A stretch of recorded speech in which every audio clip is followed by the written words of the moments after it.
NTV time, जनता की बात जनता के साथ। मध्य प्रदेश के सीहोर जिले का जंगल अतिक्रमण की चपेट में कोसमी लाड़कुई काष्ठागार अंतर्गत आने वाले वन विकास निगम के कंपार्टमेंट नंबर 426 एवं 494 में बड़े पैमाने पर सागौन के पेड़ों की अवैध कटाई, तो वहीं 424 में अतिक्रमण का मामला सामने आया। नमस्कार, एनटीवी टाइम में आपका स्वागत है। खबर सीहोर से, जहां सीहोर कोसमी लाड़कुई काष्ठागार के अंतर्गत आने वाला कंपार्टमेंट नंबर 424 लोधरणी में अतिक्रमण 426 कोसमी एवं 494 लोह पठार में माफियाओं के द्वारा 30 नवंबर की बीती रात कोसमी में सागौन के बेशकीमती पेड़ों की कटाई की गई। इन पेड़ों की संख्या कोसमी में लगभग 24 पेड़, वहीं 12 अक्टूबर बीती रात लोह पठार में लगभग 50 से अधिक सागौन के पेड़ कटे मिले थे। मामला पिछले दिनों जहां सिंहपुर कोसमी के जंगल में सागवान के बेशकीमती पेड़ों पर मशीन चलाई गई। इतना ही नहीं, पूरे दिन गुजर जाने के बाद भी जिम्मेदार अधिकारी, नाकेदार, डिप्टी रेंजर या एसडीओ या डीएम कोई मौके पर नहीं पहुंचे थे। सागौन की बेशकीमती पेड़ कट गए, लेकिन संबंधित विभाग के अधिकारियों का मौके पर नहीं पहुंचना इस बात को दर्शाता है कि जंगलों में वनों की अवैध कटाई हो रही है, वो अधिकारी एवं कर्मचारी की मिलीभगत से ही हो रही है। पिछले दिनों लोह पठार के जंगल से तकरीबन 50 से अधिक सागौन के पेड़ कट गए, लेकिन जिम्मेदार अधिकारी द्वारा आज दिनांक तक कोई कार्रवाई नहीं की गई। पत्रकार ने भोपाल वन विभाग में वन वरिष्ठ अधिकारियों को अवगत कराया। इसके बाद भी आज दिनांक तक वरिष्ठ अधिकारियों द्वारा कोई कार्रवाई नहीं करने से कर्मचारियों को बल मिलने कोसमी नाके लगभग 1 किलोमीटर की दूरी पर मशीन चलती रही, लेकिन जिम्मेदारों को इस बात की भनक न लगी। जब इस बात की जानकारी पत्रकारों को मुखबिर द्वारा लगी, तब आनन फानन में वन विकास निगम के कर्मचारियों द्वारा हेल्पर को मौके पर पहुंचाकर उनके पीवार नंबर डलवाने की कार्रवाई की जा रही थी एवं लकड़ी को इकट्ठा करने का कार्य किया जा रहा था। अगले दिन वही वरिष्ठ अधिकारी डीएम एवं एसडीओ मौके पर पहुंचे तो पाया कि वहां पर पेड़ों की कटाई हुई है, लेकिन कोसमे में जिम्मेदार रेंजर मौके पर अगले दिन पहुंचे। वहीं लोह पठार में रेंज अधिकारी अहिवार मौके पर नहीं पहुंचे। जब पत्रकारों ने उन्हें फोन लगाया तो उन्होंने पत्रकारों का फोन उठाना उचित नहीं समझा।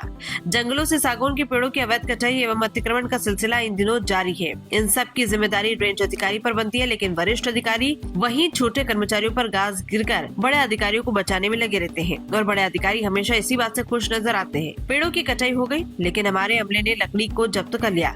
लगातार हो रही वन विकास निगम सागौन के पेड़ों की कटाई का सिलसिला आखिर कब थमेगा, इस बात को पत्रकार के द्वारा भोपाल वन विकास निगम अधिकारी एमडी खान सर को सारी घटना बताई। उन्होंने जांच कर कार्रवाई करने की बात कही। सीहोर से नितिन मालपानी की रिपोर्ट।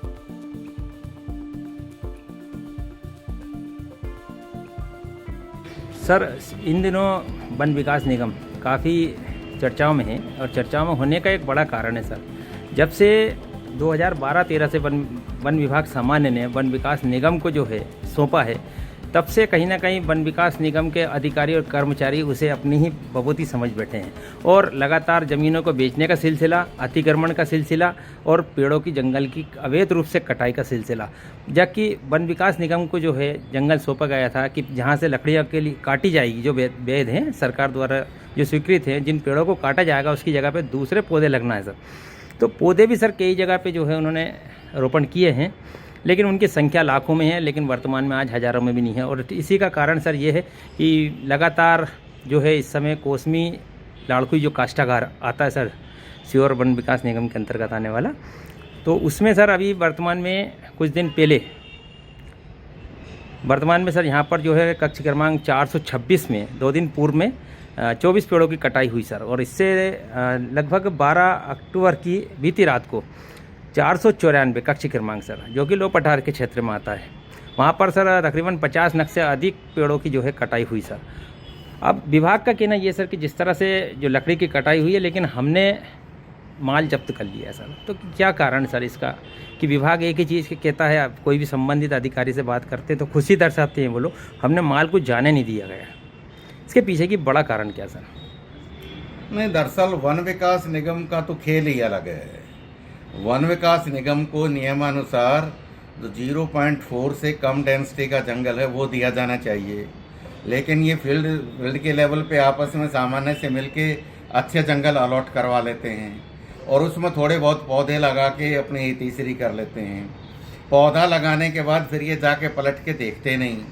और जो जैसे मान लीजिए 100 हेक्टेयर का कंपार्टमेंट, एक कंपार्टमेंट ट्रांसफ़र हुआ है, 50 में इन्होंने पौधारोपण कर दिया, 50 बगैर रोपण के रह गया, तो उसको ये लावारिस छोड़ देते हैं वन विकास निगम का अमला। सामान्य वाले कहते हैं ये तो वन विकास निगम को, हर वन विकास निगम वाले सिर्फ केंद्रित रहते हैं अपने रोपण तक, वो भी 2-3 साल के लिए, जब तक कोई छोटी मोटी मॉनिटरिंग ये होती होगी। तो उस चक्कर में ये सब हो रहा है।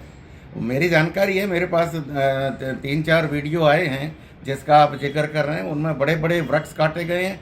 आप खुद ही देख लें, मैंने खुद एमडी वन विकास निगम को 2-3 वीडियो तो मैंने खुद भेजे हैं। अब वो जांच करा लें, ये आरजीएम भोपाल है, ये क्या करते हैं भोपाल में सर? कभी जाके जंगल में देखते हैं, इनका एमडी को देखना चाहिए कि ये कौन सा दौरा करते हैं और डिविजनल मैनेजर कितना दौरा करते हैं, इनके पास काम क्या है। वन विकास निगम के पास मात्र एक काम है, पौधा लगाना। उसको भी अगर अब नहीं कर सकते तो फिर भगवान ही मालिक है। तो इसलिए ये सब बर्बादी हो रही है वन विकास निगम के जंगलों में। जो एरिया ट्रांसफ़र हुए हैं 2012 में, ये प्रोजेक्ट खुला है 2012, और उसमें भी पट्टे बांटे जा रहे हैं। कैसे बांट सकते हैं जबकि 2005 से पहले के देने हैं? इसका मतलब अंधेरगर्दी मची हुई है। वन विकास निगम को तो कुछ भी नहीं लेना देना है। कितना काम है वन विकास निगम के पास, लेकिन अधिकारी बैठे हैं अपना, कोई सीहोर में बैठा हुआ है, कोई भोपाल में बैठा हुआ है, कोई उनको पेट्रोलिंग से कोई लेना देना नहीं है।